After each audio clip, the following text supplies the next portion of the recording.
보겠습니다. 전능하시고 영원하신 하나님 아버지, 천지 만물을 창조하시고 지금도 신실함으로 운행하시는 주님께 감사드립니다. 주님, 정말 저희들은 너무나도 연약합니다.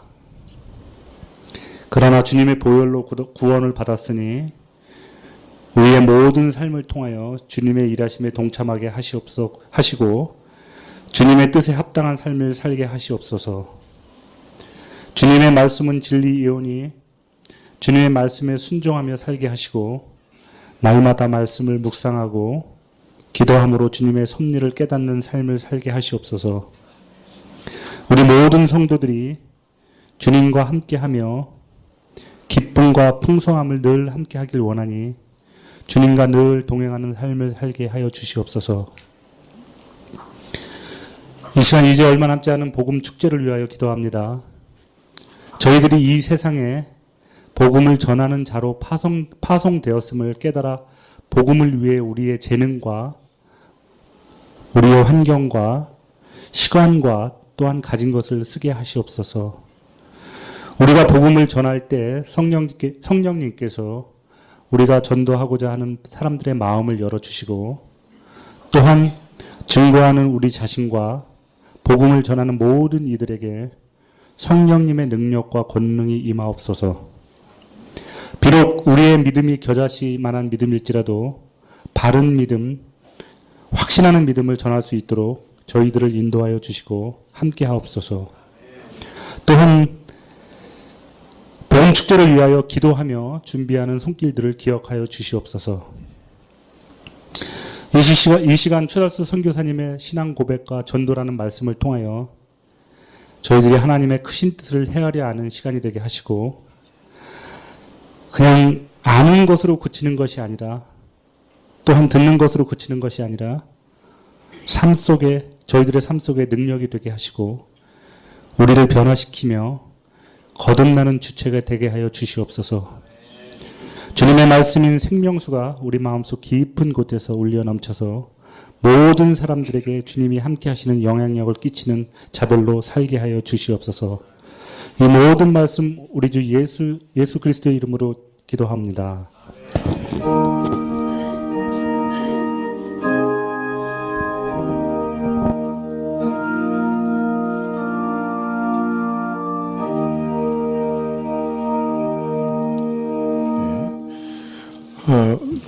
예배 끝난 후에 구역장 모임이 있는 것 기억해 주십시오. 어떻게 선교사님 끝난 후에 우리 성도들하고 좀 교제할 수 있는 시간이 있어요? 예, 그럼 친교실에서 우리가 조금 선교사님하고 교제할 수 있는 시간 갖도록 하겠습니다. 주신 말씀은 디모데전서 2장 4절부터 7절까지 말씀입니다. 디모데전서 2장 4절부터 7절, 신약 338쪽입니다.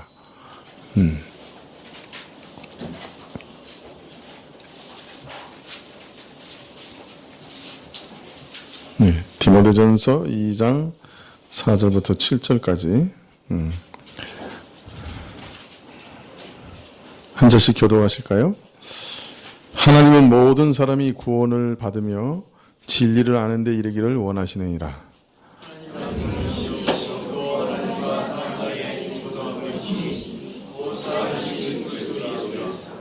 그가 모든 사람을 위하여 자기를 속전으로 주셨으니 기약이 이르면 증거할 것이라.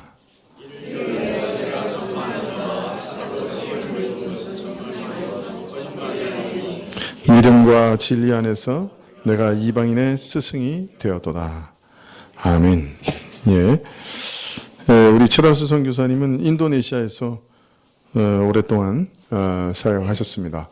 우리 박명수 선교사님하고도 이렇게 가까이 있으셨죠? 예, 있으셨고 잘 아시는 그런 관계시고요. 네, 이번에 총회 선교부에서 선교사들 전부를 이렇게 돕는 선교부 총무로 부르심을 받았습니다. 그래서 당분간 인도네시아 사역은 이제 접으시고 한국 본부 사역을 시작하실 그런 상황이십니다. 저하고는 같이 신학교를 공부했고 같이 12기인데 이번에 그 총회 보고할 때는 13기로 보고를 했더라고요. 졸업만 늦게 하셨다고 그럽니다. 그 이유가 있습니다.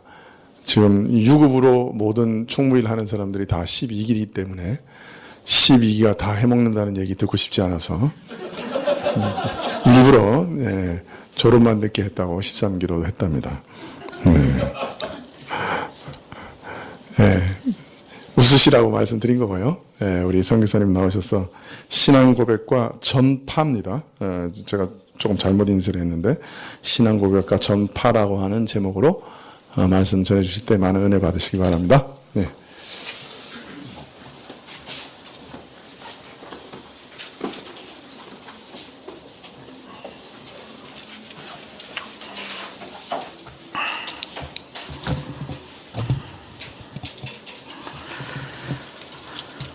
풍성한 주일 오후에 함께 예배드려서 하나님께 영광을 돌리고 또 여러분에게 주님의 평안의 인사 말씀을 먼저 드립니다. 말씀을 시작하기 전에 제가 조금 소식을 드리겠습니다. 여러분의 교회가 파송한 박명수 선교사님이 그 인도네시아에 사실은 어떻게 하다가 신학교 때 제가 가서 한번 강의를 했더니까 몇 명의 후배들이 람뿡 지역으로 오게 됐어요. 그 중에 한 명입니다. 제가 또 한 번 작년에 가서 합신 후배들에게 강의를 했는데 이제는 람뿡에 오지 마십시오 그랬어요. 제가 강의를 너무 잘해갖고 자꾸 와가지고 그 박명수 선교사님이 정확히 인도네시아 수마트라 람뿡에 있는데 제가 그 지역에서 16년 사역을 이제 했습니다. 그래서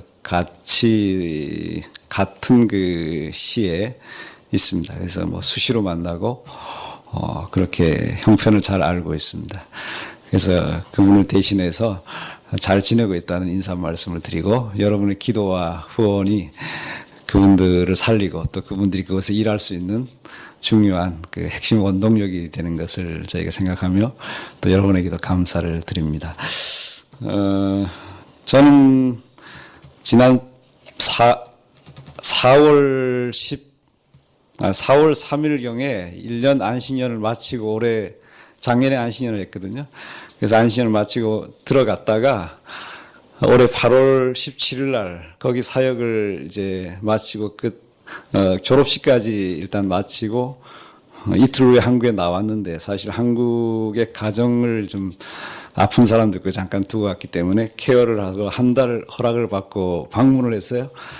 방문 중에 갑자기 선교부 총무로 인선이 돼서 저희가 주님의 군대 같은 사람들이라 3년 본국 발령을 받은 거예요. 그래서 갑자기 총무 인선이 돼서 여러 가지 환경이 어렵지만 그냥 주님의 뜻을 알고 순종해서 이제 일하게 됐습니다. 그래서 돌아오는 10월 15일 날 제가 원래 내일 모레 29일 날 인도네시아 돌아가기로 돼 있었는데 조금 이쪽 총회까지 저희 이사회 총회까지 하고 15일 날 다시 인도네시아 나가서 한 2, 3주 사역과 또 집을 정리하고 다시 돌아와야 될 지금 그런 형편에 있습니다. 아무튼 한국에 있어서 자주 뵐 수 있을지 모르겠는데 저로서는 새로운 또 도전이라 많은 어려움이 있습니다만 여러분의 또 관심과 기도 속에 우리 합신 세계선교회 이제 이름이 히스라고 바뀌었습니다. 합신 인터내셔널 서비스라고 바뀌었는데 이것을 잘 섬겨서 우리 합신 교회와 또 저희 본부 사역자들과 함께 해외에 나가 있는 450명 정도의 많은 선교사들이 일을 잘할 수 있도록 이렇게 저희가 돕는 일을 위해서 최선을 다하려고 합니다. 함께 기도로 도와주시길 바랍니다. 잠깐 기도하고 말씀을 나누겠습니다. 살아계신 하나님, 이 복되고 거룩한 주일 오후에 저희를 다시 주 앞에 모아주시고 하나님께 예배하며 주의 사랑과 은혜를 느끼며 또 받으며 또 주의 말씀을 나눌 수 있도록 귀한 시간 주셔서 감사합니다. 이 시간 부족한 동안을 성령께서 충만하게 임하시고 역사하셔서 꼭 필요한 말씀으로 함께 나눌 때 저희 모두가 주님 앞에 은혜를 받는 시간 되게 하여 주옵소서. 예수님의 이름으로 감사하며 기도합니다. 아멘. 오늘 말씀의 제목은 신앙의 고백과 전파라는 것입니다.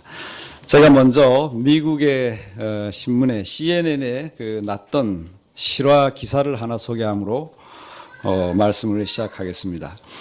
바로 2015년 12월 19일자에 CNN에 미 이슬람 신앙 고백 따라 쓰시오 이런 숙제가 온 마을 발칵 뒤집혔다. 다시 말하면 미국의 이슬람 신앙 고백 따라 쓰시오라는 숙제가 온 마을을 발칵 뒤집혔다. 이런 제목의 기사가 났어요. 그 미국 동부에 버지니아 주가 있는데 거기 오거스트라는 지역에 그 리버헤드라는 고등학교에서 세계지리 교과 그 선생님이 학생들에게 실제로 숙제를 냈어요. 고등학생들이에요. 뭐라고 숙제를 낸가 하면 우리가 혹시 관심 있는 분들이 계실지 모르겠는데 글씨를 따라 쓰는 거 있잖아요. 칼리그라피라 그러는데 아랍어로 글씨를 써놓고 그것을 학생들이 따라하게 한 거예요. 그 숙제의 제목은 이렇습니다. 종이 한 장에 이제 그것을 써놓고 그 아래에 다음과 썼습니다. 이슬람교의 신앙 고백인 사하다가 아랍어로 쓰여 있다. 아래 빈칸에 이 문구를 따라 쓰시오. 당신은 이것을 따라 쓰면서 아름다운 글씨 쓰기를 배울 수 있을 것이다. 어떻게 보면 이해가 되는데 어떻게 보면 굉장히 문제가 있어요. 세계지리 과목인데 왜 신앙 고백을 쓰게 하고 아름다운 글씨를 배우게 했을까? 뭔가 의도가 있어요. 나중에 자기는 그냥 교사 지도책에 있는 대로 냈다 이렇게 변명했지만 이것 때문에 자그마치 24,000명의 학부모들이 데모를 하고 학교가 상당 기간 그냥 폐교를 할 정도로 큰 문제가 났어요. 왜 그런가 하면 여러분 혹시 보신 적 있지만 아랍어는 이 예쁘게 글씨 쓰기가 좋은 아주 이렇게 왼쪽부터 오른쪽까지 쓰는 굉장히 그림 같은 책입니다. 그래서 아랍어 성전에 가면 온 사방에 붙여놨어요. 근데 이 말은 샤하다라는 말은 이슬람교의 신앙 고백이에요. 핵심적인 신앙 고백이에요. 아주 단순하고 분명합니다. 이렇습니다. 그 내용은 알라 외에 신은 없고 모하메드는 알라의 사도이다. 딱 두 가지 내용. 알라가 절대 유일한 신이고 알라 외에 신이 없고 모하메드는 그의 사도다. 그의 보낸 선지자 사도다 이 말이에요. 이 말을 고백하면 이슬람교에서는 그것을 고백하는 자가 알라에게 복종하는 자, 즉 무슬림이 된다 이렇게 말해요. 이 신앙 고백을 정확히 한번 하면 아랍어로 하면 그 사람은 이제 이슬람 교도가 되는 거예요. 무슬림이 되는 거죠. 굉장히 중요한 신앙 고백이에요. 이 말을 따라 쓰게 하니까 거의 기독교가 같은 이제 미국에서 큰 난리가 난 거예요. 오늘 말씀에 제가 두 가지 주제로 말씀드려요. 하나는 첫째는 한번 따라해 보시죠. 우리는 신앙의 고백자입니다. 자, 우리는 신앙의 고백자인데 이것이 하나의 사건이었지만 그만큼 우리 일상생활에서 신앙의 고백이라는 것은 매우 매우 중요한 것입니다. 심지어 많은 아랍권에서 16억이나 되는 이슬람 신자들이 하나같이 고백하는 그 말이 바로 이거란 말이에요. 알라가 유일한 신이고 모하메드는 그에 보낸 사도다. 16억 명이 그것을 가지고 고백하고 그것도 하루에 5번 정도 메카라는 일정한 지역을 향하여 동시에 모든 사람이 그 방향을 향하여 하루에 5번 정도 기도하는 무시무시한 이슬람교의 결집된 영적 파워, 힘을 지금도 매일 보여주고 있어요.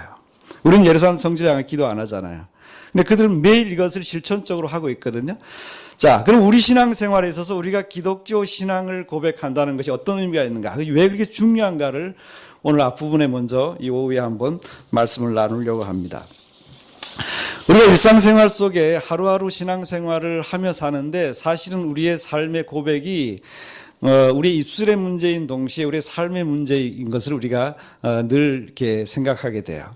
근데 우리 그리스도인들이 이 샤하다라는 이슬람 신앙 고백과 견주어서 이것보다 더 중요한 기독교의 우리의 신앙 고백이 있죠. 이거 우리가 다 알고 있는데 마태복음 16장 15절부터 17절, 정확히는 16장 16절에 사도 베드로가 예수님의 질문에 정확한 대답을 한 그것이 바로 기독교의 신앙 고백의 아주 핵심인데 베드로가 이렇게 말했어요. 너는 나를 누구로 하느냐 하는 예수님의 질문에 주는 그리스도시요 살아계신 하나님의 아들입니다.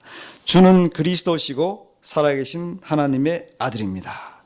그것이 신앙 고백이 됐고 그 이후에 예수님이 이 반석 위에 이 신앙의 고백 위에 내 교회를 세우겠다 하신 말씀이 된 거예요.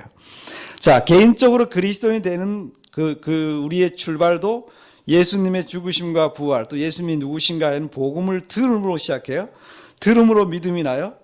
그래서 듣고 우리 마음으로 믿고 입으로 고백하고 시인할 때, 입으로 고백하고 마음으로 시인하고 그런 과정을 통하여서 우리가 그리스도인이 된다. 성경은 이제 예수 그리스도를 마음에 영접하는 자에게 하나님의 자녀가 되는 권세를 준다. 요한복음 1장 12절 같은 말씀. 그것이 바로 우리에게 주어지는 첫 번째 그리스도인의 신앙 고백이에요. 자, 아무도 듣지 않고 예수님에 대해서 모르거나 또는 생각해 보지도 않고 또는 전파해준 사람이 없으면 그걸 자연히 듣지 못하기 때문에 예수님 누군지를 알 수 없어요. 알지 못하는 사람은 절대로 믿을 수도 없고 그것을 고백할 수가 없어요. 그리고 여러분과 제가 1년 또는 5년, 10년 지금까지 예수님을 믿고 신앙 고백을 해왔다면 우리가 알게 모르게 예수 그리스도에 대해서 정말 들었고 우리가 그만큼 알고 우리가 진심으로 마음으로 믿고 입으로 고백하고 했다는 것입니다. 이렇게 신앙 고백을 함으로 그 증거로 일정한 때가 되면 교회가 공적으로 무엇을 베풉니까? 세례를 베푼단 말이죠. 그 세례라는 것은 교회에 공적으로 앞에 나와서 또는 회중 앞에 나와서 공적으로 자신의 신앙을 공표하는 거예요. 내가 예수님을 믿는다. 세례 문답이 있죠. 그게 굉장히 중요하죠. 그것을 바로 고백한 사람에게 이제 세례를 베풉니다.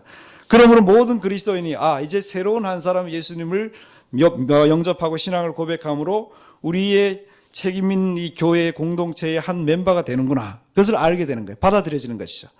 그래서 교회가 개인적으로 이렇게 신앙 고백을 할 뿐만 아니라 또 세례를 통해서 공적으로 신앙 고백하는 이런 걸 통해서 교회가 더욱더 이제 성장하고 이제 자라가는 것입니다. 그래서 우리 그리스도인은 개인적으로 볼 때 우리 기독교 신앙의 고백자예요. 근데 이런 고백자들이 모인 교회는 뭐가 될까요? 자연히 신앙의 고백하는 고백의 공동체가 되는 거예요. 신앙 고백의 공동체. 우리 그리스도인이 모이는 교회의 핵심을 이루는 것은 그 가운데 예수님이 계시다, 임재하시다는 건데 예수님 마태복음에 두세 사람이 내 이름으로 모이는 그곳에 내가 너희를 가운데 함께 하겠다. 자, 인도네시아에 재밌는 모임이 있더라고요. 심지어 성도를 또 예배 후에 우리 여전도회, 남전도회 교제 모임처럼 그것을 하는 경우가 있어요. 구역 예배 드리고 또 다음에 모임을 하는데 그것이 아리산이라고 그래요. 아리산. 우리로 말하면 개 모임 같은 거예요. 개 모임. 이 재밌단 말이에요. 자, 구역 예배를 드리면 하나님께 예배 드리고 성경 공부해요. 거기 예수님이 계시다고 봐요. 근데 그거 끝나면 바로 다시 아리산을 해요. 이어서 입으로. 왜냐하면 시골 분들이 이제 자주 모이기 어려우니까 한꺼번에 이것을 하는 거예요. 이 아리산은 순수한 친목 또 경제적인 도움을 주기 위한 개 모임 같은 거예요. 자, 여러분 방금 전에 했던 구역 예배와 아리산의 차이를 구분할 수 있겠어요? 방금 전에는 예수님이 그 신앙 고백을 하고 같이 찬송과 예배드리고 예수님이 거기 임재하신다고 보고 이 아리산은 완전히 어느 면에서 세속적인 모임이에요. 물론 뜻은 좋아요. 그러나 어떤 예수님이 임재하는 것과는 다르단 말이에요. 자, 우리 교회가 구역 예배도 있고 많은 모임이 있어요. 여전도, 남전도에 공예배 많이 있는데 그 모든 예배와 모임을 특징 지어주는 것이 뭐냐? 세상 모임과 다르게 하는 것이 뭐냐 하면 그 가운데 예수님이 임재하시는 거. 여러분 이 말씀을 성경 거짓대로 묻는 사람이 참 무서운 사람이에요. 그 사람이 정말 살아있는 신앙을 가진 사람인데 두세 사람이 내 이름으로 모였다. 우리가 구역 예배를 하고 심지어 가정 예배를 드리고 있다.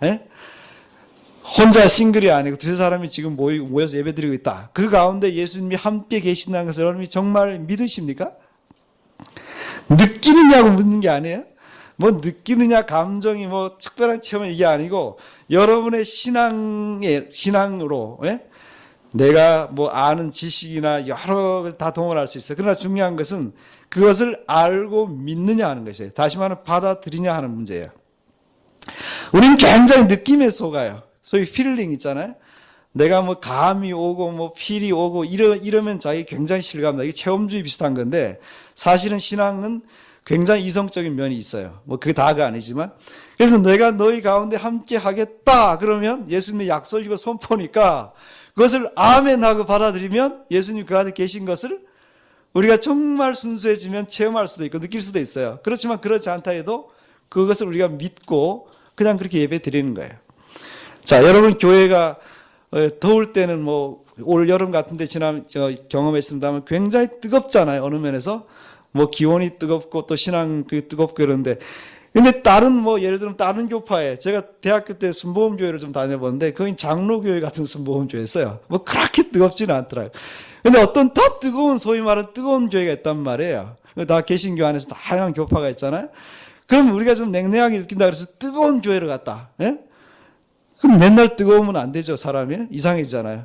그럼 뜨거운 사람은 또 뜨거운 교회를 가려고 그래요. 근데 또 거기 있다 보면 지루해지면 이게 좀 이상한데 해서 또 차가운 또 교회를 가려고 그러고 냉탕 온탕 반복하듯이 말이에요. 신앙생활을 그렇게 감정으로 할 것이 아니고 중요한 것은 말씀의 뿌리를 내려서 정말 어쩌면 머리는 차갑고 가슴은 뜨겁게 예? 뭐 그런 식으로 좀 조화와 균형이 있는 신앙생활을 해야지 우리가 항상 감각적인 뭐 감정적인 느낌적인 이런 것을 의존해서는 안 된단 말이죠. 오늘 말씀 다시 돌아가면 주님이 함께 하신다. 이 신앙 고백에 내 교회를 세우겠다. 그러면 주님이 거기 함께 하시고 이것은 주님의 교회고 주님이 계속 보호하시고 인부의 권세가 넘어뜨리지 못하게 하시고 이런 것을 그대로 믿고 가는 거예요. 제가 부족하지만 잘하는 것 중에 하나가 그거예요. 처음부터 예수님 믿고 나서 모든 예배를 다 참석한 거. 뭐 주일 낮 예배부터 저녁 예배고 수요일이고 뭐 다 참석한 거. 그 다음에 뭐 수련회는 전부 다 간 거. 또 하나는 처음 믿을 때부터 성경을 열심히 읽은 거. 옛날에 두꺼운 그 5천원짜리 성경 아시죠? 주석도 없고 이렇게 두꺼운 거 오래되신 분들 알 거예요. 그게 너덜너덜할 정도로 성경을 열심히 읽어서 처음부터 말씀의 뿌리를 내린 신앙을 갖게 된 것은 너무너무 감사하고 중요한 일이었어요. 자, 예수님이 누구신가를 바르게 신앙 고백하는 그 사람이 그리스도인이고 그렇게 바르게 신앙 고백하는 공동체가 주님의 바른 교회예요. 자, 이 교회를 주님이 세우셨을 때 계속해서 주님 다시 오실 날까지 이 세상에 계속 존속하게 하시잖아요. 교회를. 예? 여러분 교회에 대해서 굉장히 한국 교회에 이렇게 보면 많은 분들이 교회에 대해서 좀 부정적인 생각을 많이 갖고 계신 분들이 보여요. 제가 오랜만에 외국에서 와서 그런지 몰라도 저 같은 사람은 좀 약간 초교파적이고 또 약간 인터내셔널하기 때문에 많이 이렇게 다니게 되고 조금 보는 관점이 좀 있잖아요. 근데 한국 교회가 이제 사회적인 그 노화 현상 때문에 교회도 이제 조금씩 연로하신 분들이 늘어나고 하는 현상과 함께 조금씩 열의도 떨어지고 또 그 가운데 자꾸 맞아서 그러는지 엔티들이 많이 생겨서 그런지 교회 스스로 자꾸 적어들고 소수 정신, 어쩌면 부정적인 정신, 비판 정신이 교회 안에도 자꾸 생기는 것을 보고 저는 굉장히 염려를 해요. 우리 자신이 우리 신앙에 대해서 긍지를 가지고 밝게 생각하고 심지어 교회가 연약할지라도 주님의 교회까지 가고 승리하고 에베소서의 말씀처럼 영광스러운 교회로 흠없고 주름 없는 교회로 신부처럼 주님 앞에 서게 하실 것에 대해서 주님이 이렇게 하신다 했으니까 그것을 믿고 희망적으로 나아가야 되는데 우리는 믿음이 없어. 그런 건지 성경에 대해서 우리가 잘 몰라서 그런지 아니면 너무 현상을 봐서 그런지 굉장히 부정적인 모습들을 많이 갖고 있는 거 보고 참 안타까움을 느껴요. 사랑하는 성도 여러분, 주님은 주님의 교회를 세우셨고 그 신앙의 공동체인 교회를 너무 사랑하시고 그것을 위해서 자신을 주셨잖아요. 너무 사랑하시고 반드시 성장하게 하시고 또 아름답게 완성시켜 가실 것을 우리가 믿어야 되겠어요. 아멘이십니까? 자, 이런 교회가 신앙 고백의 공동체인데 우리의 신앙 고백이 가장 뜨겁고 또 많이 나타난 것은 역시 주일이 아니겠어요? 특별히 주일 11시에서 12시. 이건 전 세계적으로 마찬가지입니다. 인도네시아 교회가 한 2시간, 3시간씩 예배 드려요. 예? 그 더운 나라에서. 에어컨이 있는 교회도 없고 없는 교회도 있어요. 뭐 3시간 정도는 보통이라 생각하셔야 돼요. 여러분 단기 성교 가시면 3시간 예배 드릴 각오는 하고 가셔야 돼요. 어떤 게 3시간이 또 오버됩니다. 물론 아주 아주 좀 잘 조직된 교회는 1시간 15분 그런 교회도 있어요. 자, 그런데 놀랍게는 제가 뒤에서 관찰해 보잖아요. 이분들이 예배를 들어올 때 그 인도네시아 바티라고 전통 이제 옷이 있어요. 이제 긴 옷이 정장이에요. 긴 옷을 입고 와요, 대부분. 조금씩 변화가 생기는데 조금 모던화되니까 반팔 정장 입은 사람들도 예배 중에 보여요. 그러나 절대로 한국의 나시 같은 옷 입은 사람은 한 명도 없어요. 자, 우리가 극 현대화되어 가고 있다는 것을 제가 지금 경종을 드리는 거예요. 여러분, 한국 교회가 예배의 매너는 굉장히 실종돼 가고 있는 것 같아요. 제가 볼 때. 권사님들이 야단을 안 치셔서 그래요. 예전에 권사님들이 혼냈거든요. 어디 예배 말이야. 소대나시 입고 오냐고 말이야. 요즘은 권사님들이 지치셨는지 야단을 안 치죠. 다 세월이 뭐 그러니까 이러거든요. 그러나 하나님 앞에 예의 범절은 좀 지켜주셔야 돼요. 매너. 자, 이분들이 그리고 또 하나는 놀랍게도 예배 시간에 조는 사람이 거의 없어. 제가 관찰한 바에 의하면. 제가 그래서, 예수님을 믿는 사람이지만, 물론 80% 이상이 알라를 믿잖아요. 전체적인 사회 분위기가 신심이 대단해. 신심. 아시죠? 알라 또는 하나님에 대한 그 경외심 일상생활 중에서 또 예배 중에서 굉장히 대단해요. 우리는 그 오마이 갓인가요? 뭐 이런 말 아주 미국 영향받아 우습게 알죠? 그 사람들은 그런 소리 안 합니다. 하나님의 이름, 알라 이름들을 굉장히 경외심을 갖고 불러요. 예? 우리는 뭔가 이렇게 좀 많이 흐트러진 모습들이 있는데 그렇지 않아요. 그래서 평상시에 신심이 참 대단하다. 근데 예배 시간에 안 졸더라고요. 오늘 여러분 좋으신 거 제가 용서합니다. 제 책임이야. 제 책임인데 설교가 너무 재미없으니까 은혜가 없으니까 좋은 건데. 자, 중요한 것은 신앙 고백을 교회 예배 중에 가장 우리가 많이 하고 분명히 드러나요. 그래서 10시부터 11시, 11시, 12시까지 심지어 우리 주위에 있는 이 교회에 있는 주위에 있는 많은 사람, 세상의 모든 사람이 세상에 교회가 있구나. 교회가 존재하는 거 다 알고 있어요. 알게 된단 말이에요. 그것을 이제 보이는 교회라 그래요. 보이는 교회. 주일날 모이는 교회. 자, 그런데 문제가 있죠. 저 교회당 문을 나서고 이제 조금이면 이제 우리가 일상생활로 돌아가잖아. 6일 동안 세상으로 갈 때 세상 사람들이 뭐라 그런가? 교회가 없는 것처럼 여긴단 말이에요. 그걸 보이지 않는 교회라 그래요. 교회 분류에 있어서. 6일 동안 교회가 없어집니까? 잘 보셔야 돼요. 교회가 어디로 가죠?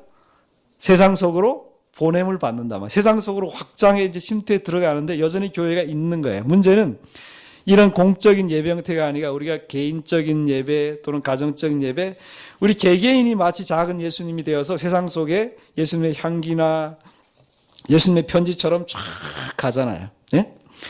그 6일 동안 보이지 않는 교회, 여전히 우리는 우리 신앙의 고백을 가지고 세상 속으로 들어가요. 그러면 자, 세상 사람들이 우리를 통해 뭘 봐야 돼요? 6일 동안 교회가 여전히 세상에 있구나. 이걸 보고 알아야 돼요. 우리가 제대로 신앙생활을 한다면 말이에요. 그렇죠.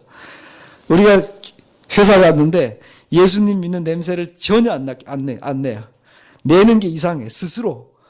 오히려 스스로 부끄러워한다니까요. 마치 스스로 예수님을 부끄러워하고 부인하는 것처럼 말이에요. 다름을 용납하잖아요. 자식 스스로 달라지는 것을 두려워하는 거예요.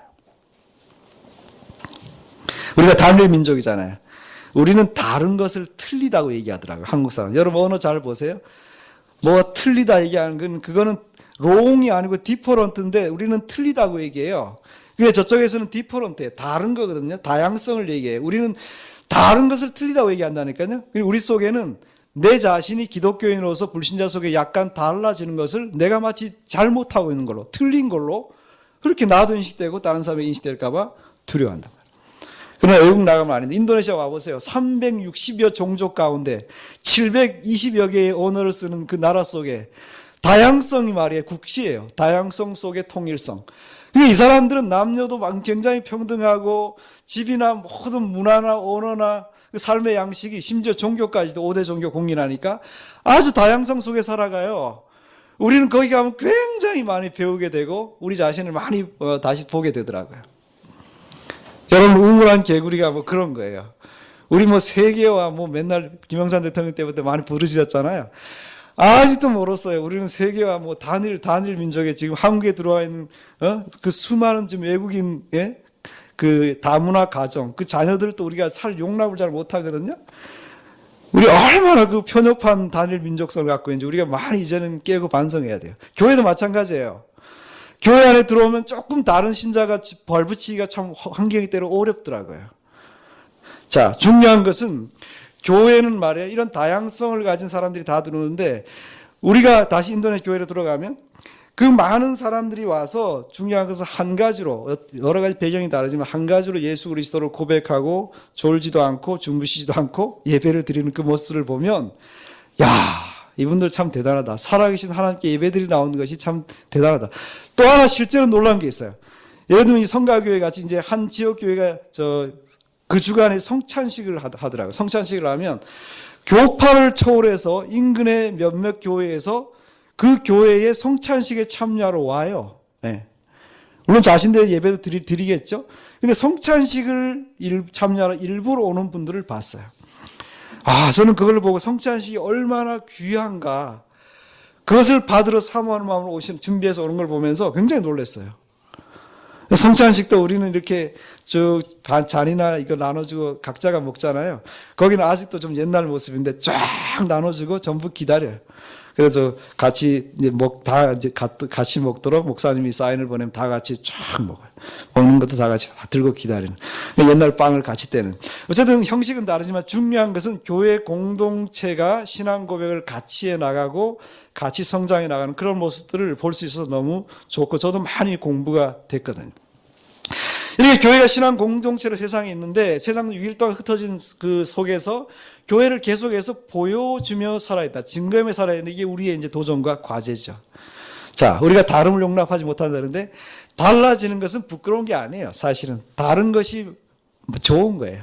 우리가 너무 똑같은 거, 유니클로 이런 옷만 입으려고 해서 그렇지 다른 그 다양성, 예? 제가 또 한 가지 얘기할게요. 제가 이 패션 감각에 좀 있거든요. 관심을 갖고 있어요. 이제 가을이나 겨울에 제가 간혹 들어오니까 한국에 들어올 때마다 눈에 딱 띄는 게 있어요. 특별히 지하철 타면 뭔지 아세요?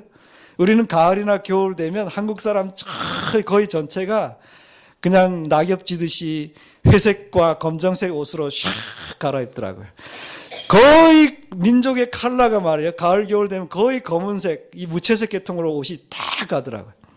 그렇다고 여름은 좀 낫냐? 별로 낫지 않아요. 우리 굉장히 좀 촌스럽다 그럴까? 컬러 감각에 있어서 화려함을 좀 용납을 못하는 거예요. 좀 튀는 거 싫어한단 말이에요. 유럽이나 우리 이탈리 패션 이런 거 특징 중에 뭐예요? 이상한 디자인 둘째치고 컬러가 다양해요. 우리는 좀 모던하고 좀 잘 사는데 좀 자신 있게. 자, 그걸 그리스도인으로서 적용하면 그리스도인의 좀 맛, 컬러, 용기, 문화 이런 걸 좀 더 만들어낼 필요가 있어요. 이해되십니까? 아멘 안 하셔도 돼. 이해를 하시라고, 이해를. 자, 얼마나 우리가 그런 면에서 우중충하고 칙칙한 그 가을, 겨울을 보내는지 몰라요. 여러분 안 보이시죠? 여기 사시니까. 저는 답답할 정도예요. 한번 올 때마다 그렇게 불친절하고, 한국 택시 기사들부터. 참 불친절하고, 축축, 우중충하고 이런 것을 보면은 제가 사랑하는 조국인데 참 그 안타까움을 느낀다니까요. 사랑하는 성도 여러분, 6일 동안 이제 갑니다. 여러분 가셔서 여러분 주님을 모시고 가잖아요. 주님 6일 동안 여러분 절대로 버리지도 떠나지도 않으셔요. 여러분과 항상 세상 끝날까지 함께 하시는데 저는 그걸 철저히 믿거든요. 자, 항상 세상 끝날까지 항상 계신다고 24시간 365일 우리가 죽을 때까지 항상 함께 하신단 말이에요. 그 주님과 함께 세상 속으로 들어가는데 우리가 말이에요. 주님을 가리는 거예요. 너무 옷을 두껍게 입든지 너무 우리가 교묘하게 위장을 잘하든지 주님이 세상에 드러나지 않도록 우리가 자꾸 가려버린단 말이에요. 세상이 주님을 보겠습니까? 교회가 있다는 걸 알겠습니까? 모른단 말이에요. 여러분과 저는 조금 더 용기가 있어야 돼요. 용기 있는 그리스도인, 용감한 사람이 미인을 얻는다. 진리예요. 성경 다음으로 진리인데 용감한 그리스도인이 필요해요. 여러분 사도행전에 보면 그리스도인이 비겁했다, 비굴했다 또는 교회 역사상 겁쟁이들이다 이런 게 없어요. 그냥 죽으면 죽으리다죠. 신앙을 가지고 그들이 믿는 바대로 그냥 목숨 걸고 믿는 거예요. 자, 이렇게 6일 동안 세상 속에 우리가 신앙을 계속 우리의 입술과 삶으로 고백하면서 사는 것, 신앙의 고백자가 되는 것이 오늘 말씀 속에 우리가 배울 중요한 덜목이에요. 여러분 오늘 디모데전서 2장 이 본문의 말씀은 사실 디모데전서 1장 말씀을 배경으로 하고 있는데, 왜냐하면 그러므로라고 시작하고 있잖아요. 여러분 1장 12절부터 보면 사도 바울께서 자신을 뭐라 그러는가? 나는 전에 비방자고 박해자고 폭행자였다. 뭐 쭉 12절부터 17절까지 얘기하는 중에 그 말씀이 오늘 2장과 연결되어 있어요. 여러분 세상 속에서 예수님을 안 믿는 사람들이 있고 믿는 사람 있잖아요. 그 이유는 다음 이제 두 번째 이제 말씀하겠습니다만 알지 못하고 믿지 않기 때문에 그런 것이에요. 자, 사도 바울께서도 자신이 예수님을 안 믿을 때는 신앙 고백을 할 수 없었죠. 오늘 말씀 보세요. 하나님이 한 분이시다. 믿으십니까? 하나님이 한 분이시고 하나님은 더군다나 모든 사람이 구원을 받으며 진리를 아는 데 이르기를 원하신다. 이건 모든 73억 이상의 사람이 사는데 이들이 모두 다 구원받은 것을 하나님이 원하시지만 모든 사람을 다 구원하신다. 만민 구원설 같은 그런 너무 포괄적인 교리를 얘기하는 것이 아니죠. 하나님은 모든 사람을 사랑하시고 그렇게 하시면 사실은 복음을 듣고 예수 그리스도를 자신이 받아들이는 믿음으로 믿는 사람을 구원하시죠. 그 오늘 1장 1절에 봐도 하나님을 누구로 소개하는가? 사도 바울께서 보통 이렇게 소개 안 하는데 여기는 1장 1절에는 우리 구주 하나님이다 이렇게 소개해요. 하나님을 구주로 소개해요. 예수는 우리의 소망으로. 자, 이렇게 세상에 우리가 이미 예수님을 믿는 사람으로 선택을 받고 신앙 고백을 한 사람으로 주일마다 모이고 또 유일 동안 세상에 흩어지는데, 계속해서 다시 말씀드리지만 우리가 신앙 고백을 조금 더 분명하고 조금 더 용감하게 해야 된단 말이에요. 우리가 그 부분을 굉장히 놓치고 있어요. 한국교회가 20%인데 적은 숫자가 결코 아니거든요. 근데 우리는 왜 사람들로부터 비난받고 핍박받는 건 언제나 있었어요. 그러나 그것을 받기도 전에 미리 계산하고 미리 두려워하고 미리 너무 생각함으로 아무것도 하지 않는 우리 자신이. 여러분 전도를 실제로 해서 핍박을 받았습니까? 아니에요. 인도네시아 사람들하고 비슷해요. 그 사람들도 소수 정신이 있어갖고 한 10%에서 15%인데 굉장히 신실하게 믿는데 이슬람이 하도 정치적으로 조직적으로 압력을 넣어가지고 너희들은 소수 종교다 하는 걸 심어버렸어요.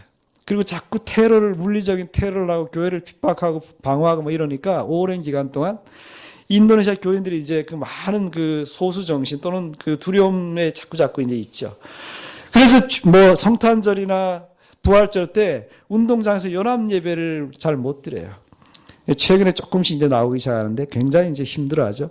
자, 근데 우리는 그들처럼 전도를 많이 해서 핍박을 받기보다는 우리 생각 속에 문제가 있는 거예요. 인도네시아 분들도 마찬가지예요. 주위에 다 아주 파나틱한 이슬람들 또는 원시 정도로 사니까 핍박받을 거 두려워해요. 개인이나 교회도. 근데 우리 한국 같은 이 평화로운 국가에서 사실은 전도한다 그러면 예를 들면 욕은 좀 먹을 수 있어요. 그렇죠? 그러나 적어도 여러분과 제가 따기는 아마 안 맞을 거예요. 따기 맞으면 어디로 가요? 경찰서로 가니까. 그러니까 따기 이쪽 맞으면 이쪽도 좀 이렇게 돌려대면 하면 좋겠는데 상급을 좀 받으면 좀 좋겠는데 그럴 기회도 안 주거든요. 중요한 것은 평화로운 좋은 나라다. 근데 오늘 말씀을 보면 모든 사람을 위해서 기도하고 또 모든 사람이 구원받고 진리를 알기 원하시는 하나님의 마음을 좀 이해해라. 이것을 말씀하는 거예요. 그러나 우리는 말이에요. 굉장히 좁잖아요. 우리 가정, 우리 이웃만 생각하고 사돈의 8천을 넘어가기가 어렵단 말이에요. 우리의 생각이 너무 좁아요. 자, 이런 우리나라, 우리 교회가 그래도 세계 선교한다고 많이 하는 것은 거의 기적적으로 생각이 돼요. 저는 볼 때는.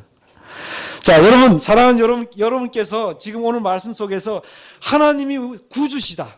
또 모든 사람을 사랑하시고 모든 사람이 구원을 받기를 원하고 진리를 아는 데 이르기를 원한다 하는 그 보험이 있잖아요. 하나님의 사랑.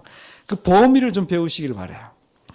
그래서 우리도 신앙 고백을 세상에서 할 때 우리가 비록 한 기퉁이에 살지만 세상 속에 살아가는 한 명의 그리스도인으로서 한 명의 신앙 고백자로서 좀 더 신앙 고백을 분명하게 하고 좀 더 용감하게 매일매일 하다가 그런 신앙의 결정체로 6일 후에 다시 7일 모여서 함께 예배드리면 하나님이 더 기뻐하시라고 제가 확신하는 것입니다. 사랑하는 성도 여러분, 주님께서 바로 이렇게 우리를 세상 속에서 신앙의 고백자로 살아가길 기대하세요. 로마서 12장 1절 2절 말씀을 다시 한번 소개합니다. 하나님 우리에게 구하시는 제사는 산제사라고 그랬죠. 이렇게 헌금을 가져오고 우리가 영적 드리는 예배와 신령과 진정의 예배뿐만 아니고 6일 동안 우리의 몸을 통해서 우리의 삶을 통해 드리는 살아있는 산 예배를 하나님 기뻐하신다. 6일 동안 여러분과 제가 이제 저문을 나서면 당장 시작할 것이 예배의 연속이에요. 신앙의 고백적인 삶을 통해서 6일 동안 계속해서 생활 속에서 세상 속에서 예배 드리고 오다가 신앙 고백자로 살다가 다음 주에 오시면 여러분 서로 놀라고 다음 주 예배가 더 생동감이 있고 더 은혜로운 예배가 될 줄로 믿습니다. 이제 두 번째 대지로 넘어갑니다. 두 번째는 한번 따라하세요. 우리는 신앙의 전파자입니다. 우리는 신앙의 전파자입니다. 자, 오늘 사도 바울께서 이 오늘 본문 끝부분에 이런 말씀을 해요. 내가 이방인의 스승이 되었다. 이렇게 말해요. 자, 이 스승이라는 말은 이제 가르치는 사람이잖아요. 근데 이 말을 배경으로 아까 말씀드린 1장 12절 이후의 말씀 보면 이 말은 쉬운 말이 아니에요. 왜냐하면 사도 바울이 같은 서신에서 두 가지 지금 자신의 신분, 과거와 현재의 신분을 이야기하는데 과거는 뭐라 그랬죠? 내가 전에는 비방자고 박해자고 폭행자였다. 이 말 하나하나가 너무 거친 말이고 너무 지금 힘든 말이에요, 사실은. 뭐 깡패, 뭐 이 정도가 아니에요. 비방자고, 예? 오늘날 한국에 안티 기독교인들 많죠. 안티 웹사이트 있죠. 그 정도가 아니고 이 사람은 아주 조직적으로, 이론적으로, 신학적으로 철저히 비방했던 아주 전문가예요. 박해자. 말로 한 게 아니죠. 실제로 잡아다가 감옥에 넣고 말이에요. 때리고 그 앞잡이 아닙니까? 오늘날 말하면 검사, 공안 검사, 종교 공안 검사 같은 역할을 하는. 폭행자는 실제로 얼마나 핍박을 많이 했는지 그리스도인들이 당시 이 사람 이름만 들어도 두려워했어요. 심지어 이 사람이 개종했다는 사실을 믿을 수가 없었다. 이렇게 얘기하거든요. 그 사람이 예수 믿었어? 그건 있을 수 없는 일이야. 이런 식으로 굉장히 교제하기를 무서워했단 말이에요. 얼마나 사납고 이런 엄청난 사람이 지금은 이방인의 스승이 되었다. 복음을 위해서. 뭔 일이 일어난 겁니까? 사도 바울은 1장에 보면 그것을 한마디로 하나님의 긍휼이었다. 하나님의 은혜였다. 이런 말을 써요. 자신을 본보기로 하나님이 세상에 내놓으신 거죠. 이렇게 나쁘고 극악무도한 사람도 하나님이 오래 참으시고 긍휼히 여기셔서 은혜로 구원하셨다. 하나님의 사랑과 긍휼과 은혜가 뭔지를 세상에 나타내는 하나의 샘플로 이 사람을 나타내신 거예요. 그것을 깊이 체험한 사도 바울이 일생 동안 전도자로, 선교사로 살아간 것은 조금도 이상하지 않아요. 여러분, 사도 바울만큼 선교의 열매가 많고 사역을 잘한 사람이 없잖아요. 기독교 역사상. 근데 사도 바울 서신을 끝까지 읽어봐도 13권의 서신을 썼잖아요.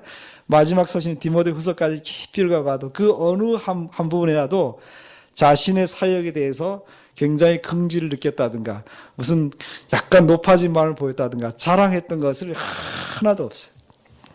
끝까지 초지일관 그런 자신을 오늘 디모데 전서 후서도 보면은 끝까지 자신이 과거에 누구였던가 하나님의 은혜와 긍휼에 대해서 증거할 뿐이지 자신을 드러내가 나타난 일은 하나도 없어요. 이건 오늘날 위대한 사역자리가 좀 굉장히 다른 면 중에 하나더라고요.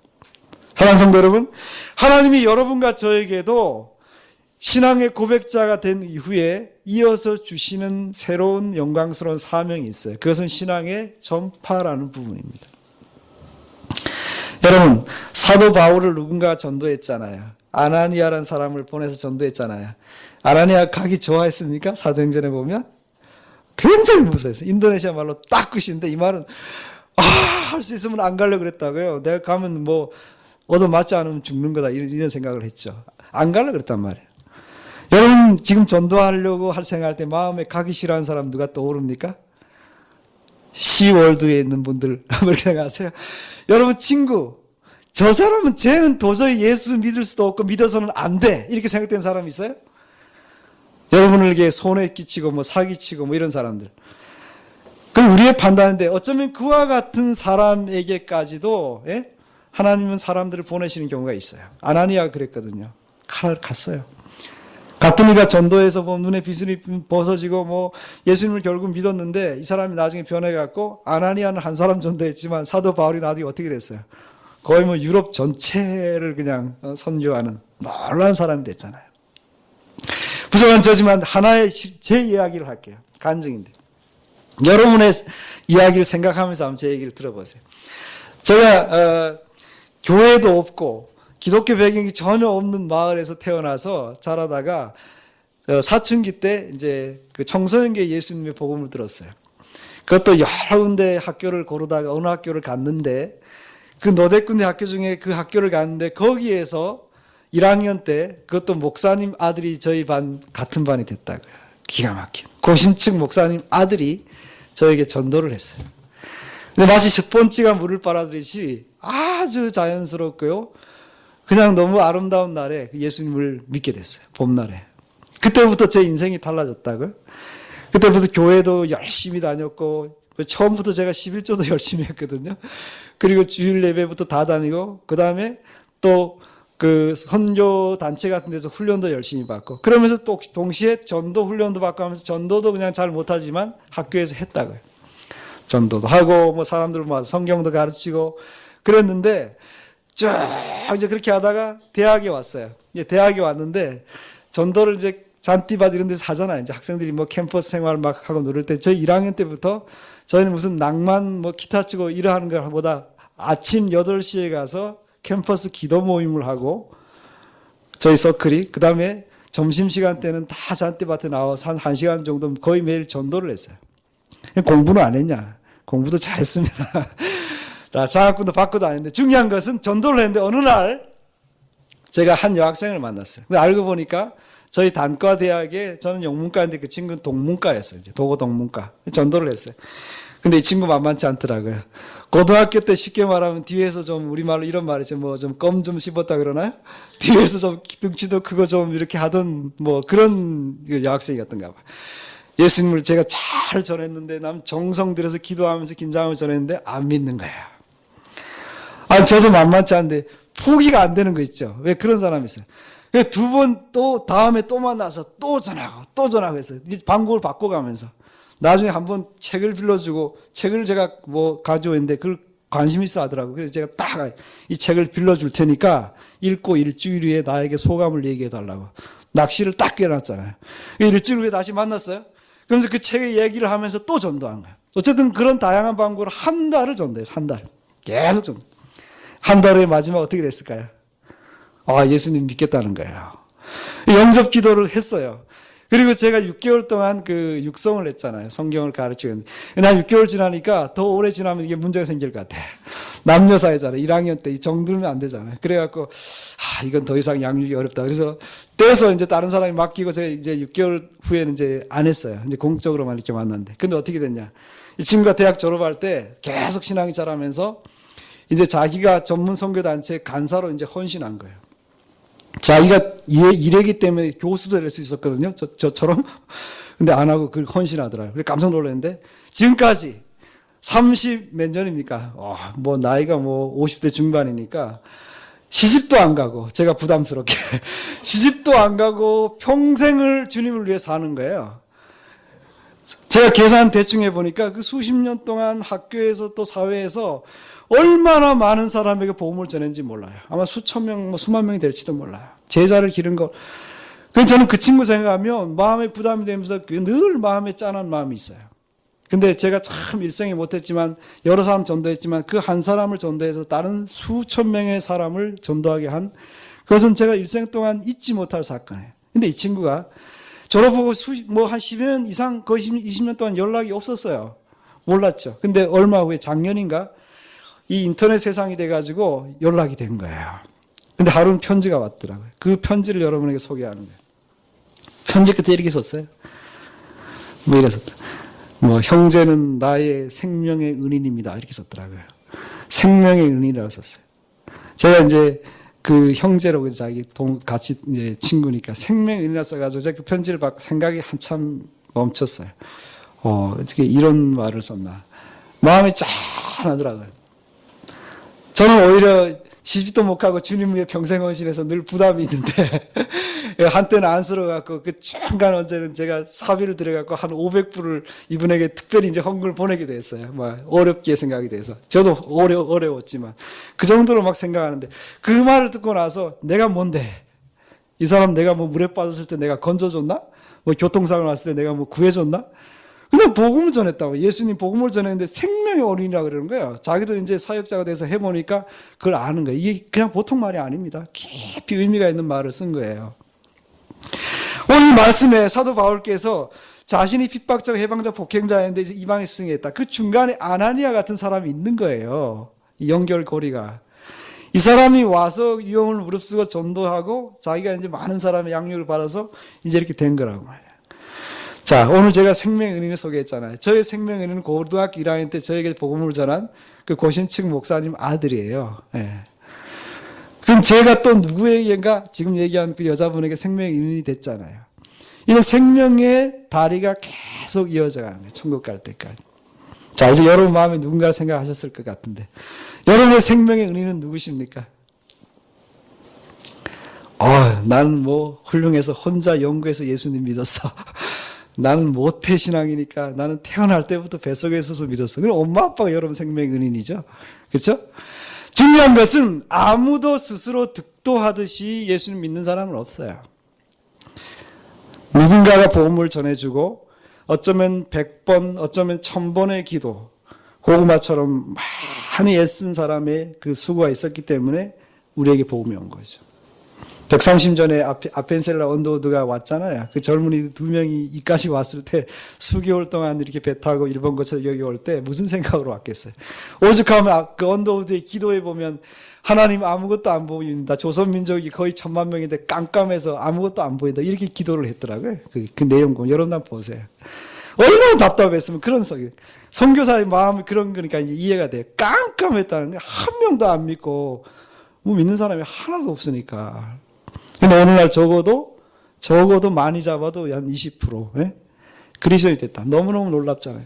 여러분 제가 말씀을 정리하면서 저와 여러분에게 조금 더 하나의 조금 도전이자 과제 같은 걸 좀 같이 나누려고 그래요. 제가 예수님 믿은 데가 벌써 거의 뭐 한 40년이 돼갈 거예요. 그런데 문제는 그때에 제가 학생 시절에 이미 우리 민족 복음화와 세계 선교를 위해서 기도를 했다고요. 약 40년 전에. 그래서 저 여의도 광장에 1980년에 나는 찾았네. 세계 복음화 대성회 할 때 제가 참석하고 거기서 선교 헌신도 하고 그 후에 이제 선교사가 됐거든요. 자, 그런데 40년 전에 민족 복음화를 기도하고 세계 선교했는데 오늘날 그 결과로 많은 교회들이 생기고 많은 그리스도인이 생겼어요. 근데 우리가 아는 바가 있죠. 1980년 IMF 이후에 1980년에 IMF 87년이죠. 1980년부터 이제 한국교회 성장이 점점 둔화되고 또 멈추고 이제 2016년까지 왔다. 여러분과 제가 계속해서 지금 부담 가져야 될 것 중에 하나가 뭔가 하면 민족 복음화율이 20%라는 사실이에요. 20%. 자, 인도네시아는 15%, 많아야 12%, 15%인데 2억 5,500만 명의 10%만 해도 2,500만 명이잖아요. 그리스도인은 우리보다 더 많아요, 사실은. 네? 그래도 그 복음화를 위해서 자신들의 민족을 위해서 공예배 때마다 민족을 위해서 기도하거든요. 그래서 제가 다녀보니까 의식 갖고 보니까 큰 교회들이 뭐 크든 작든 마찬가지예요. 공예배 때 언제부터 예배가 너무 짧아지니까 공예배 공기도 때 민족을 위한 기도가 언제부터 사라진 교회들이 많더라고요. 이렇게 안 하더라고요. 그게 형식이 아니에요. 근데 인도네시아 교회는 빠짐없이 진지하게 심지어 대통령부터 저기 통반장까지 간략하지만 민족을 위해서 기도합니다. 진실로. 우리는 옛날에 다 했잖아요. 근데 지금 약간 생략된단 말이죠. 자, 20% 민족 복음화를 멈춘 이유가 뭘까? 우리의 기도가 약해졌다. 첫째는. 그리고 교회의 전도 열심이 떨어졌다. 우리 생활이 안일해졌든지 우리가 너무 만족을 했든지 여러 가지 이유가 있으면 전도 열정이 떨어졌어요. 그렇다고 지하철가 전도하라는 게 아니에요. 전도의 방법은 현대화되고 다양화돼요. 그런데 문제는 전도의 열정과 그 실천은 말이에요. 떨어져서는 안 된다는 거죠.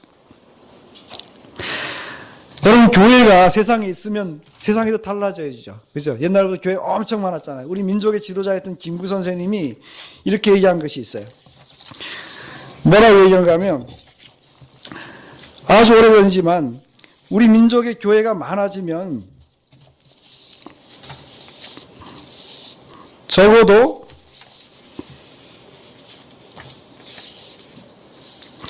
그 술집 1940년 후반에 이미 이 얘기를 했는데 김구 선생님이 백범 김구 선생님이 이렇게 얘기했대요. 어떤 개척 교회에 와서 축사를 했대요. 축사 실화인데 오늘처럼 교회가 늘어나는 것과 비례해서 경찰서, 파출소, 교도소가 줄어들어야 한다. 이렇게 1940년대 후반에 벌써 얘기했다가. 오늘날 어떻습니까? 파출소, 경찰서, 교도소가 줍니까? 늘어나죠. 더 늘어나요. 교회 영향력은 우리 130년 전에 우리 초대교육, 한국 초대교육보다는 더 영향력이 많이 쇠퇴하죠. 그때는 굉장히 적었는데도 영향이 강했거든요. 사랑하는 성도 여러분, 우리가 주님 앞에 부름을 받고 신앙 고백하는 것이 너무 영광스럽고 너무 소중해요. 여러분과 저의 신앙 고백은 그 신앙 고백 때문에 천국에 들어가느냐 안 들어가느냐를 결정지을 만큼 매우 매우 중요합니다. 이슬람 교도들이 그 하다라고 그 알라에 대한 신앙 고백함으로 죽고 사는 문제가 있어요. 테러리스트들이 가서 잡아놓고 너 이슬람 신앙 고백을 아랍어로 해봐. 하는 사람은 살리고 못하는 사람은 죽이고 그러거든요. 그 정도로 생사가 달린 문제예요. 자, 우리 기독교 신앙, 예수님이 누군가 신앙 고백하는 그렇게 소중하고 우리에게 그렇게 천국 들어가고 못하는 만큼 정말 중요한 문제라면 다른 사명에도 그렇단 말이에요. 그래서 우리는 자연스럽게 전파의 사명이 주어지는 것입니다. 이거는 영광스러운 사명이에요. 여러분 전도하는 거 부담스럽게 느끼는 건 당연해요. 그런데 이것만큼 좋은 일이 없어요. 저처럼 제가 느꼈던 거, 자신의 간증, 자기의 마이 스토리를 사람에게 이야기하는 것만큼 좋은 전도도 없어요. 여러분 프로페셔널하게 자꾸 할 필요가 없어요. 여러분 마침 10월 며칠 날 보니까 전도 그 복음 축제가 있네요. 이 가을에 많은 교회들이 그런 거 하는 것 같아요. 보니까. 자, 중요한 것은 여러분 스스로가 뭔가 생각하고 오늘 이 예배를 통해서 또는 오늘 주일 예배를 지나면서 또 계속해서 몇 주 동안 예배를 통해서 이번에 복음축제 예를 들면 그뿐만 아니고 앞으로 주님 오실 때까지 평생 동안 이웃을 위해서 또 민족을 위해 세계를 위해서 내가 적어도 영혼 구원의 문제, 전도와 선교의 문제를 위해서 무엇을 할 수 있을까? 또는 적어도 해야 된다는 거룩한 부담감이 생기셔야 돼요. 제가 분명히 말씀드린데 진정하게 주님을 고백하고 주님을 사랑한다고 하는 그리스도인은 치고 주님의 지상명령 땅까지 복음을 전해라. 모든 사람을 족속으로 삼아라. 그런 주님의 지상명령 최후의 분부에 대해서 무관심하거나 순종하지 않는 사람은 진정으로 주님을 사랑하는 그리스도인이라 할 수가 없어요. 나를 사랑하는 자는 내 계명을 지킬 것이다. 이렇게 말씀하시거든요. 말씀을 맺으면서 여러분과 저에게 예수님이 이 땅에 처음 오셔서 사람이 되시고 또 유대인이 되시고 끝까지 우리의 죄를 대신 지시고 죽으시고 그 자신을 속전으로 주셔서 대속물로 주셔서 우리를 구원하셨듯이 우리가 누구에게 적어도 시간이나 재정이나 뭐 어떤 부분의 것을 약간 희생해서 한 사람 두 사람을 구원해낼 수 있다면 천국으로 데려갈 수 있다면 그것만큼 소중한 일이 어디 있겠어요. 여러분 또 누구에게 생명의 은인이 되어줄 수 있고 또 누구에게 스승이 되어줄 수 있고 누구에게 또 천국으로 가는 인도자가 될 수 있고 위로자가 되어줄 수가 있어요. 여러분을 위해서 누군가 그것을 해주었듯이 말이에요. 복음은 그렇게 전파되는 것입니다. 전하는 사람이 없이는 듣는 사람이 없고 듣지 못하면 믿지 못하고 믿지 못하면 그것은 구원을 받을 수가 없는 것입니다. 여러분 성가교회가 제가 올 때마다 제가 굉장히 오랜만에 또 온 것 같아요. 근데 올 때마다 여전히 열심히 있는 성도들과 이렇게 오후 예배까지 열심히 드린 성도를 보면 참 감동을 받습니다. 그러나 우리가 한 사람, 두 사람, 10사람 오늘 몇십 명이 모이는 굉장히 많은 수입니다. 현지 교인들을 보면 여러분이 이 좋은 시설과 이 많은 숫자가 모인 거 보면 현지는 너무너무 부러워할 거예요. 박문혜 선교사의 말 이런 거 보면 아주 환상적으로 여긴단 말이에요. 2명, 3명이 모아놓고 예배드린 것도 너무 귀한데 여러분 수십 명이 모였잖아요. 그러나 여러분 이제 가십시오. 오늘 예배를 잘 들으셨으니까 이제 축도에 가셔서 세상 속에 여러분의 신앙 고백을 조금 더 분명하게 하시고 조금 더 용감하게 하세요. 여러분의 입술과 여러분의 삶을 통해서 그렇게 하십시오. 그럼 6일 동안 세상은 여러분을 통해서 교회가 주님이 존재하는 것을 알고 보게 될 겁니다. 또 기회를 있는 대로 여러분의 라이프 스토리, 여러분의 간증 여러 가지 방식으로 하나님의 지혜와 성령을 따라서 여러분이 계속해서 이야기하십시오. 달라지는 걸 두려워 마십시오. 그렇게 함으로 우리가 세상을 조금씩 변화시키는 것입니다. 그게 누룩인 것입니다. 여러분, 성가교회가 그렇게 함으로 성장을 계속 경험하고 이 성장을 통해서 더 많은 주의 일들을 하게 될 줄로 제가 확신합니다. 부디 여러분 모두에게 주님의 사랑과 또 성령의 충만함이 있어서 더 많은 사람, 한 영혼이라도 더 천국으로 데려갈 수 있고 또 그렇게 하는 개인과 교회가 될 수 있기를 다시 한번 주의 이름으로 간절히 축원합니다. 기도하겠습니다. 하나님 아버지, 우리가 세상에서 특별히 대한민국의 이 시대에 태어나게 하시고 누군가 수많은 기도와 때로 눈물과 또 전도의 노력과 애씀을 통해서 복음을 듣게 해주셔서 감사합니다. 하나님, 우리를 먼저 부르시고 예수님의 크신 희생과 그 복음을 통해 구원하신 주께서 다시 한번 우리에게 주신 신앙을 귀하게 생각할 수 있도록 저에게 은혜를 주시고 특별히 교회에서 우리의 신앙 고백이 더 분명해지고 더 커질 뿐만 아니라 흩어져 세상 속에 들어가서 우리의 입술과 삶을 통해서 우리의 신앙 고백이 더 분명해지고 더 용감하게 해 주시옵소서. 우리는 연약하오니 날마다 성령께서 충만하게 역사해 주셔서 우리를 통해서 주님을 세상에 드러내시고 더 많은 사람이 우리를 통해서 주님을 보게 하시고 주의 사랑을 느끼게 하시고 주의 복음을 듣고 그들도 우리처럼 교회로 오며 또 천국으로 갈 수 있도록 은총을 베풀어 주시옵소서. 감사하며 예수님의 이름으로 간절히 기도하옵나이다. 아멘.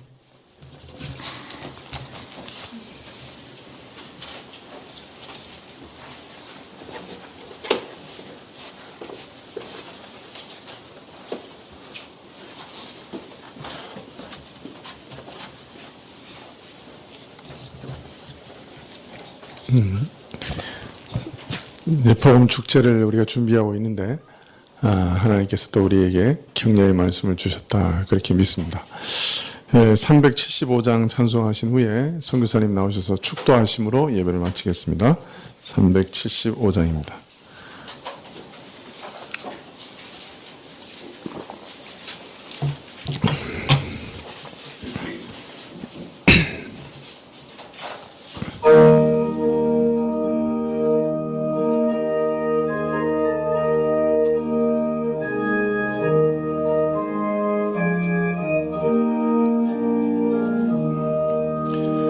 영광을 받으신 만유의 주여, 우리가 명령을 좇으리다.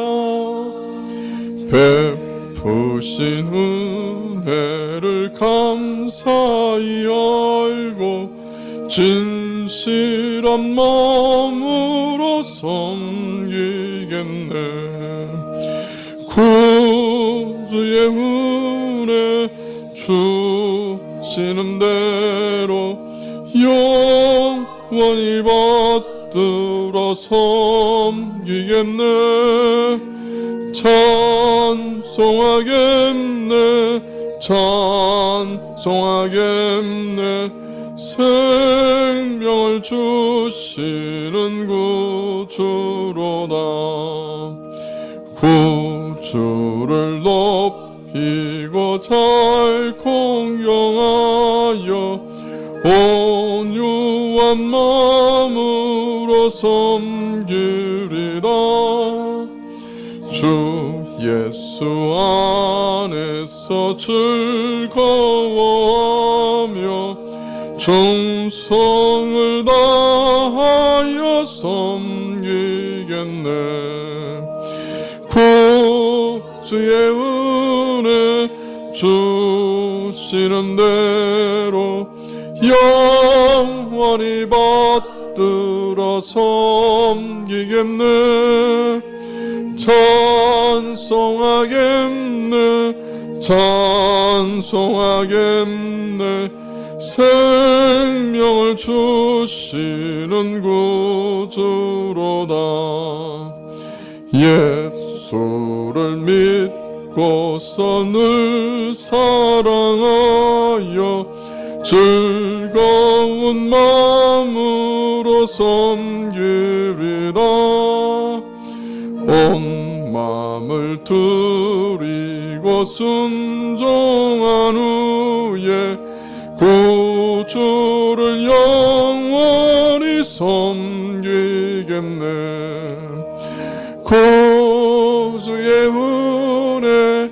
주시는 대로 영원히 받들어 섬기겠네. 찬송하겠네, 찬송하겠네. 생명을 주시는 구주로다.